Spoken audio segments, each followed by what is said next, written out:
தமிழகத்தோட 17வது சட்டமன்றத்துக்கு புதுசா சபாநாயகரையும் துணை சபாநாயகரையும் தேர்ந்தெடுத்திருக்காங்க. அப்போ அந்த டெபுட்டி ஸ்பீக்கர் அண்ட் ஸ்பீக்கர் இவங்களை பத்தின ஆர்டிகல்ஸ் அண்ட் பவர்ஸ் இதெல்லாம் என்ன அப்படிங்கறத இந்த வீடியோல பார்க்கலாம். First article 178. அப்போ ஆர்டிகல் 178 என்ன அப்படின்னா ஸ்பீக்கரையோ இல்ல டெபுட்டி ஸ்பீக்கரையோ பத்தி சொல்றதா ஆர்டிகல் 178. இது வந்து ஸ்டேட் லெஜிஸ்லேட்டிவ் அசம்பிளி. அதே லோக்சபாவா இருந்துச்சுன்னா அப்படின்னா ஆர்டிகல் 93. அடுத்த ஆர்டிகல் 179. அப்போ இது என்ன ஆர்டிகல் எதை பத்தி சொல்லுது அப்படின்னா ஸ்பீக்கர் அண்ட் டெபுட்டி ஸ்பீக்கரோட வெகேஷன் இல்ல வந்து ரெசிக்னேஷன் இல்ல ரிமூவல். ஸோ இதை பத்தி சொல்றதா வந்துட்டு article 179 for state legislative assembly. இதே லோக்சபாவா இருந்துச்சு அப்படின்னா அடுத்தது ஆர்டிகல் 94. அடுத்த ஆர்டிகல் 180 எதை பத்தி சொல்லுது அப்படின்னா இப்போ ஒரு அவையில ஸ்பீக்கர் இல்ல ஆப்சென்ட் ஆயிட்டாங்க அப்படின்னா அங்க அந்த அவைக்கு தலைமை தாங்குவர் யாருன்னா டெபுட்டி ஸ்பீக்கர். இப்போ டெபுட்டி ஸ்பீக்கரும் இல்ல அப்படின்னா கவர்னரால தேர்ந்தெடுக்கப்படுற ஒரு பர்சன் தான் வந்துட்டு அங்க அந்த அவைக்கு தலைவரா இருப்பாங்க. இப்போ அவங்களுக்கான பவர் என்ன அப்படின்னு பார்த்துட்டோம்னா ஸ்பீக்கருக்கு என்ன பவர் இருக்கோ அதே பவர் தான் வந்துட்டு இவங்களுக்கும் இருக்கும். ஸோ இதை பத்தி சொல்றதா என்னன்னா ஆர்டிகல் 180. இதே வந்துட்டு லோக்சபாவா இருந்துச்சு அப்படின்னா ஆர்டிகல் 95. ஸ்பீக்கரையோ டெபுட்டி ஸ்பீக்கரையோ அவங்கள ரிமூவ் பண்றதுக்கான ரெசல்யூஷன், அதாவது அவங்கள ரிமூவ் பண்றதுக்கான தீர்மானம் அவையில இருந்துச்சு அப்படின்னா அந்த அவைக்கு வந்துட்டு ஸ்பீக்கரோ இல்ல டெபுட்டி ஸ்பீக்கரோ வந்துட்டு தலைமை தாங்க முடியாது. ஸோ இதுதான் வந்துட்டு ஆர்டிகல் 181. அதே வந்துட்டு லோக்சபாவா இருந்துச்சு அப்படின்னா ஆர்டிகல் 96.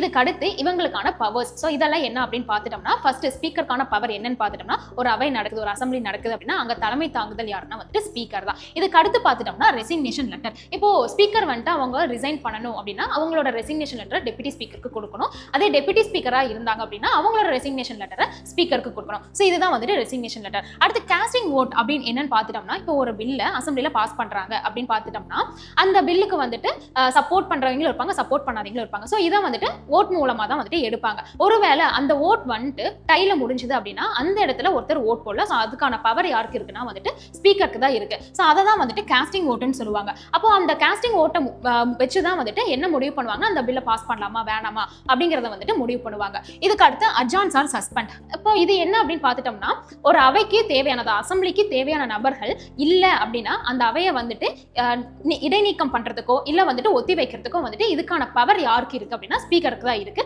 ஸோ அதை தான் வந்துட்டு அட்ஜான்ஸ் ஆர் சஸ்பெண்ட் ஆஃப் ஸ்பீக்கர் அப்படின்னு சொல்லுவாங்க. இதுக்கு அடுத்து ரொம்ப முக்கியமானது மணி பில். அப்போ ஒரு பில்லை அசம்பிளில பாஸ் பண்றாங்க, அந்த பில் வந்துட்டு நார்மல் பில்லா இல்ல வந்துட்டு மணி பில்லா அப்படிங்கறத யார் முடிவு பண்ணணும், யாரோட டெசிஷன் ஃபைனலா இருக்கும் அப்படின்னா ஸ்பீக்கர் கிட்ட தான் வந்துட்டு அந்த டெசிஷன் ஃபைனலா இருக்கும். ஸோ இதுதான் வந்துட்டு ஸ்பீக்கர் பத்தின அந்த பவர்ஸ் அண்ட் ஃபங்க்ஷன்ஸ் எல்லாம். இப்போ ரீசெண்டா தமிழ்நாட்டில் வந்துட்டு யார் ஸ்பீக்கரா அப்பாயிண்ட் பண்ணியிருக்காங்க அப்படின்னு பார்த்துட்டோம்னா ஜேசிடி பிரபாகர் இவங்களை தான் வந்துட்டு தேர்ந்தெடுத்திருக்காங்க. இன்னைக்கான கேள்வி என்ன அப்படின்னு பார்த்துட்டோம்னா 17வது தமிழக சட்டமன்றத்துக்கு யார் துணை சபாநாயகரா வந்து தேர்ந்தெடுத்திருக்காங்க அப்படிங்கறத கமெண்ட் செக்ஷன்ல கமெண்ட் பண்ணிருங்க. நன்றி, வணக்கம்.